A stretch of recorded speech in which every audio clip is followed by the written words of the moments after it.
And you either know someone who knows someone, or like you know someone. So it's completely horrible. It's devastating. One woman living in Israel describes the horror of the violence overtaking the country. The woman says the sound of air raid sirens and explosions have become a regular occurrence at her home in central Israel. And tonight she shared her fears with KTVU's Greg Lee as the war escalates. We don't sleep. We're just like, we're completely stressed and anxious, and you're always on edge. Rotem Sarig Shmueli describes the fear she and many in Israel are living with as violence envelops the country.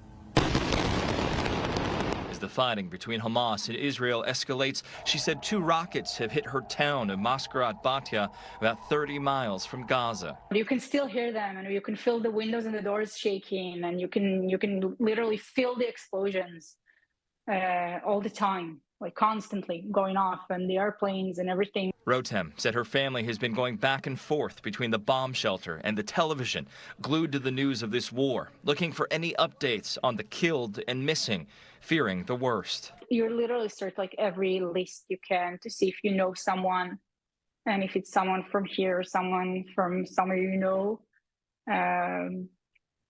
and because there are so many also that are still missing. One of the most horrific scenes so far from the violence, the Supernova Music Festival, where Hamas terrorists attacked thousands of young people.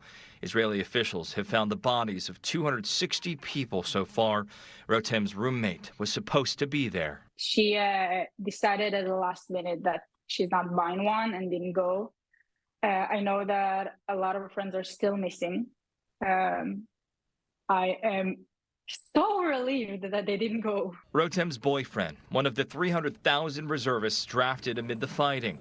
She's constantly worried about his well-being as Israel's counteroffensive continues.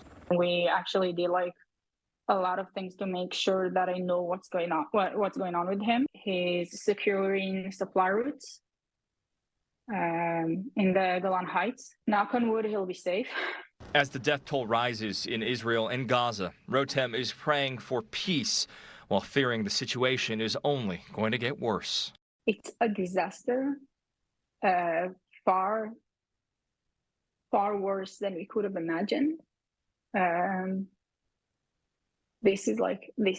think that's worse than our worst nightmare. We don't want wars. We don't want people to die, and we don't want them to die on their side either. Greg Lee, KTVU, Fox 2 News.